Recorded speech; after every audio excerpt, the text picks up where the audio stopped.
Perjalanan dimulai. Pagi yang menyingsing, cahayanya menyeruak masuk ke dalam kamar kecil di sebuah desa, di mana sang penghuni telah bersiap rapi sejak subuh.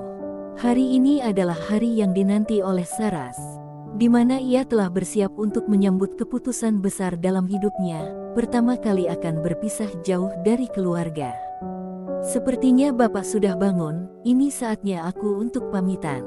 Petik 2. Sambil ia keluar menyeret tas kecil nan usang yang sudah lama tergantung tak tersentuh. Begitu berpamitan kepada bapak, ibu, juga saudara tirinya, Saras melangkahkan kaki keluar dari rumah penuh kenangan tersebut, meskipun ia tidak mendapat respon yang baik dari sang ibu tiri. Tetapi, tak mau ambil pusing akan hal tersebut, ia terus melangkahkan kakinya hingga tiba di jalan raya dan mengedarkan pandangannya menunggu angkot yang akan ia tumpangi. Asteris di perusahaan Aditama, seorang lelaki yang telah berpakaian rapi, dengan kacamata hitam yang bertengger di hidung mancungnya, ia keluar dari mobil mewah yang dikemudikan sang sopir. Aroma mus bercampur min menyeruak mengiringi langkah kakinya menuju ke ruangan utama yang terletak di lantai 5. Setiap pasang mata yang memandang memberi salam dan hormat kepada sang CEO. Namun sang empunya hanya berjalan tegak tanpa bergeming sedikit pun. "Gila ganteng banget Pak Reza," gumam salah satu karyawan terhadap temannya. "Parfumnya itu loh sampai 100 meter masih kecium," ujar karyawan lainnya. Tak terbantahkan lagi aura makhluk ciptaan Tuhan yang satu ini memang tak tertandingi. Wajah dingin saja membuat mereka tergila-gila. Bagaimana jika Reza memasang senyum manisnya? Asteris. Apa jadwal hari ini, Dev? Petik 2. Reza mendaratkan bokong di kursi kebesarannya. Mata selang tersebut menatap tajam ke arah sang asisten yang bernama David. David telah setia menemani hari tuannya itu lebih dari 4 tahun lamanya. Jadi ia sudah paham betul karakter serta seluk-beluk kehidupan seorang Reza Atia Aditama.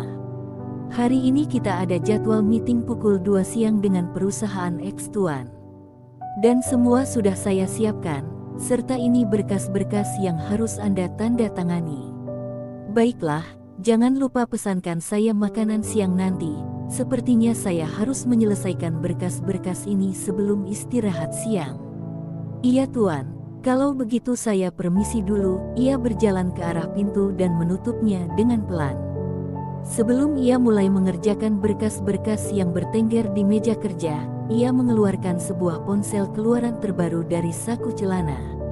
Memberi kabar kepada sang kekasih yang sudah setahun belakangan ini mengisi relung hatinya. Ia adalah Mikaela Surya Permana, putri sulung dari Aska Surya Permana, pemilik perusahaan tambang batu bara terbesar. "Selamat pagi sayang, aku rindu padamu, gimana kalau kita ketemu nanti sore?" Begitulah bunyi pesan yang dikirim kepada kekasih hatinya. Tak kunjung mendapat jawaban, ia pun meletakkan ponsel dan mulai berkutat dengan berkas 2 di hadapannya. Asteris di tempat lain, seseorang gadis cantik, dengan pakaian modisnya sedang menunggu seorang pria yang keluar dari bandara. Ia adalah Mila, wanita cantik dengan tubuh seksi bak model papan atas. Ia selalu berpakaian ketat dan seksi memperlihatkan lekuk tubuhnya dan jangan ragukan lagi keahliannya dalam merias wajah. Ia sedang menunggu sang mantan pacar saat dia SMA. Mereka memang tidak memiliki ikatan lagi, namun hubungan mereka masih terjalin begitu dekat satu sama lain. "Hei Hani, aku begitu merindukanmu," ujarnya sambil ia memeluk lelaki berbadan tegap tersebut. Kegantengannya juga tak kalah dengan Reza.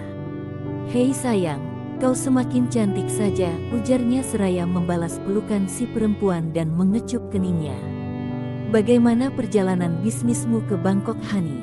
"Ah itu, iya, semuanya berjalan dengan lancar dan aku begitu merindukanmu, pikiranku tidak bisa lepas dari bayangan musik." "Benarkah? Apa kau sudah menyiapkan oleh-oleh untukku?" Petik 2.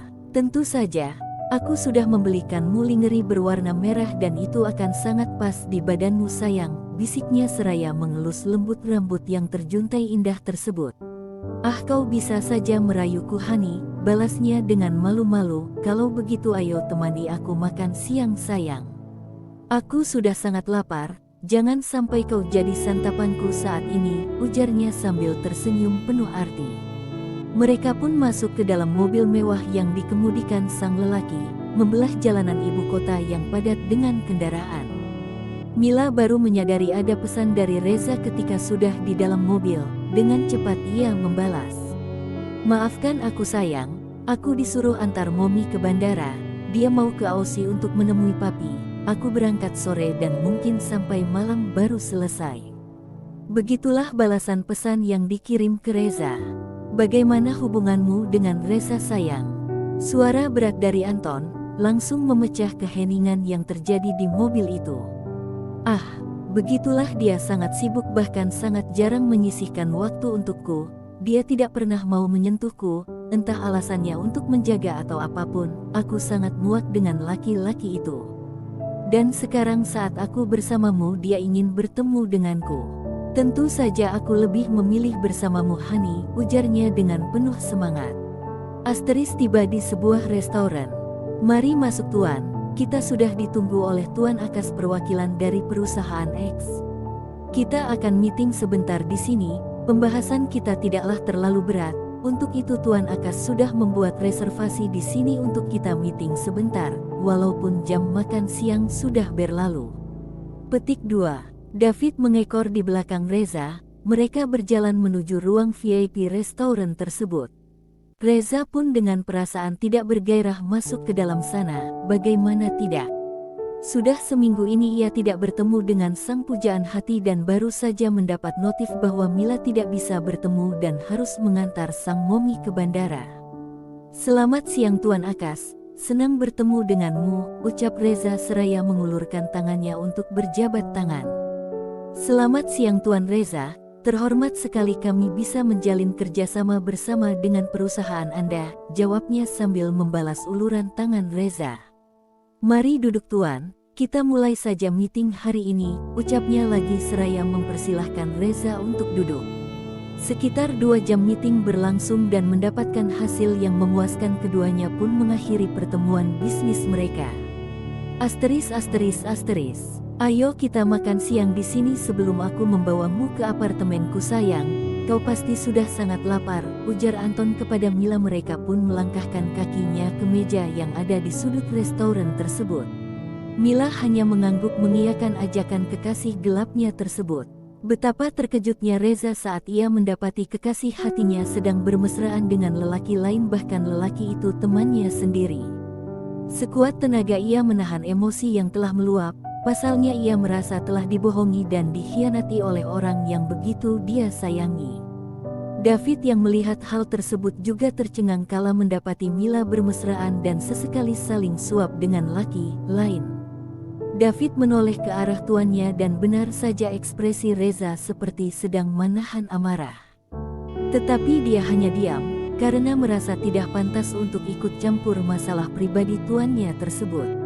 "Dasar wanita jalang," ucapnya pelan karena Reza tak ingin Mila menyadari kehadirannya di sana. Tanpa basa-basi Reza keluar dari restoran tersebut dan masuk ke dalam mobilnya. "Apa kita langsung ke arah kantor Tuan?"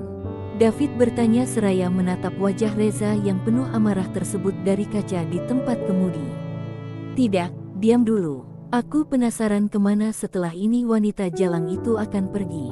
Semburat kekecewaan terlihat jelas di mata Reza. Sungguh ia kecewa dengan Mila yang begitu dipercaya selama ini. Tak lama kemudian, Mila dan Anton keluar dari restoran dan langsung melajukan mobil mereka. "Ikuti mereka Dev," ujar Reza penuh penekanan. "Oh ternyata ke apartemen si brengsek. Ayo kita ikuti mereka tapi jangan tergesa-gesa agar mereka tidak mengetahui kehadiran kita Dev," perintah Reza pada David. Sesampainya di depan pintu apartemen Reza dibuat makin memanas, terdengar jelas suara erangan dan juga cumbuan keduanya. Tak ingin larut dalam emosi yang memuncak, ia pun pergi meninggalkan apartemen tersebut. Ia sudah bisa menebak hal selanjutnya yang akan mereka lakukan dan ia memilih kembali ke kantor. Untuk sesaat, Reza akan mengikuti permainan Mila dan berpura-pura tidak mengetahui hal apapun. Asteris tiba di kota. Setelah menempuh perjalanan kurang lebih 17 jam, Saras akhirnya sampai di kota. Sesaat setelah turun di halte, ia mengedarkan pandangannya seakan takjub dengan pemandangan kota yang baru pertama kali ia temui. Gedung menjulang tinggi, bangunan mewah berjejer serta banyaknya shopping mall yang belum pernah ia temui sebelumnya. Rasanya masih begitu mimpi bisa menginjakkan kaki di tempat ini.